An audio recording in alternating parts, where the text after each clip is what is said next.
So lately I want to get into something a little new, try my hand at some woodworking. It's pretty impressive what some people can do. And really before I start, I want to say this is probably going to be one of my worst videos because usually I have a tripod set up and I can move freely, so the camera's going to be everywhere. And I apologize now. Constructive criticism is always welcome. But a couple of things I had bought this year. I bought this Cobalt table saw. It's not bad.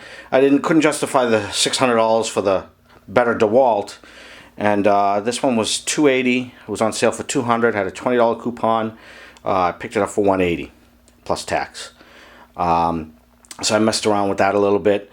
I grabbed this router because I had planned on doing making a kitchen cabinet. I have a kitchen with 30-year-old hickory cabinets, 1-inch thick doors, over 1-inch thick doors, and nobody makes them anymore. So I decided to try and make my own cabinet. I wasn't going to use hickory, I was going to use oak because the grains are similar and nobody's going to notice. And this is what I've been working on right here. It's 48 inches wide, just short of 41 inches tall. It's going to be a breakfast bar.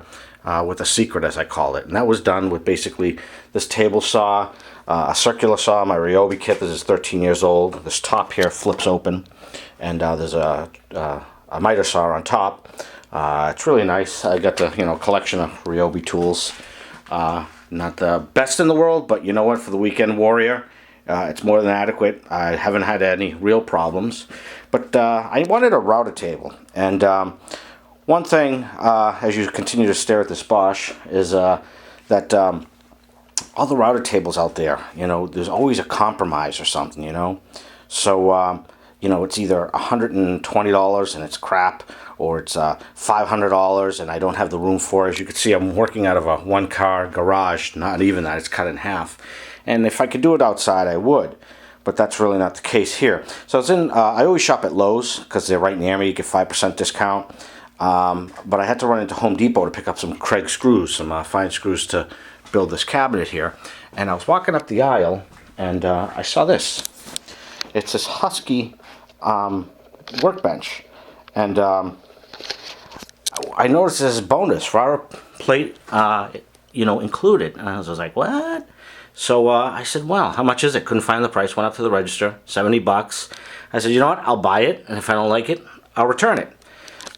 So, without further ado, without boring you too much, this is basically a workbench table that you could put a chop saw or whatever. It's got little extensions that you could put on that would hook here that allow you to put 2x4s across. And I'll put a product description and links. But basically, as soon as I lift this out of here,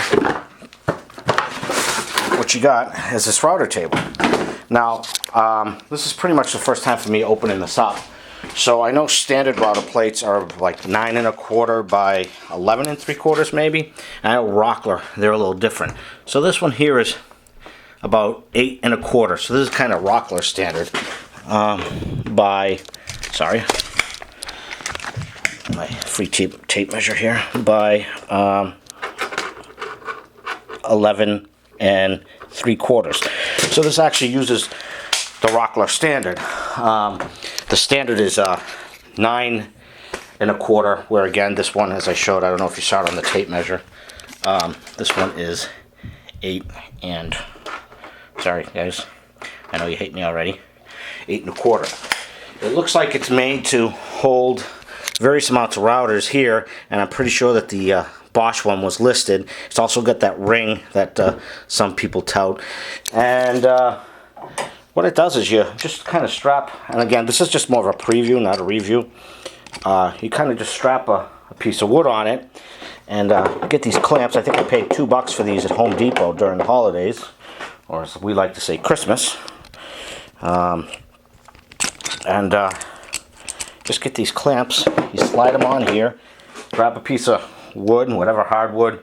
I have a piece of maple here somewhere, which is probably what I would use, but I'm just going to grab this piece of wood, doesn't really matter,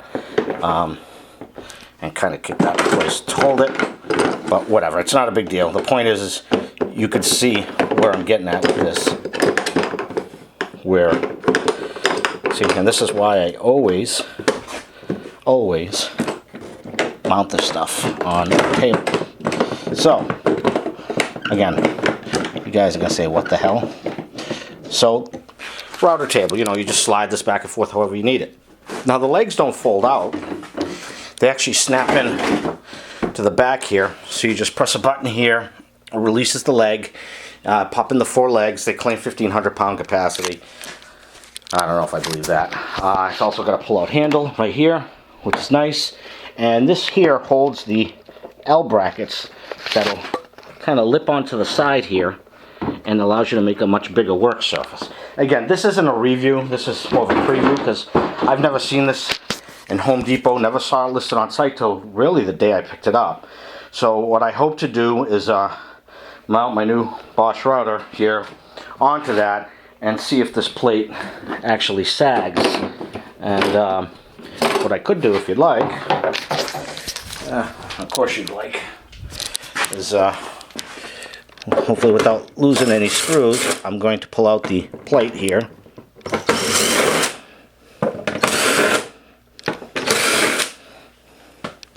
Last thing I want to do is lose these screws, so put them in my pocket.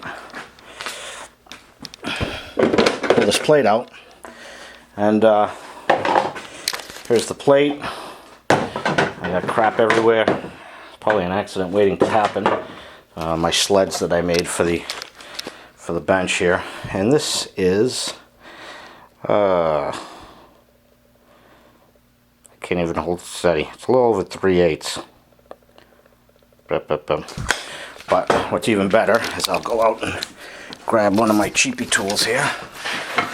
Maybe cheap, but I'll tell you, it works. And it's been accurate for me. So it's reset this to 0. I've been messing with it. You probably can't see it, but and I'm probably not grabbing it right, but almost 0.4 inches. Probably not the best way to grab it. But, you know, I was looking at different router fences. While you can use a 2x4 or you know, whatever stock you have laying around, went to Amazon site and I found, as soon as I can get my tablet online here, this little fence here. It's from Peachtree. It's on Amazon. It's a piece of aluminum. It's 30 bucks, and you know, you could probably get some MDF and make a fence, sliding fence on it. It's already got the holes pre-drilled. You could pick up some bolts and you know, here I am moving the camera thinking it's going to move on the screen. Pick up some bolts and make a nice little fence. So you know, this is 30. That cost I think 70 bucks. Now you're up to 100. Now the big question is it worth it? Because it doesn't even have a sliding miter track, a standard track or anything. I mean, I could put a clamp on the end here, a deep clamp, and set up a feather board or something. But you know, standard accessories obviously aren't going to work. So that's a 10-minute video, 10 minutes too long, I'm sure.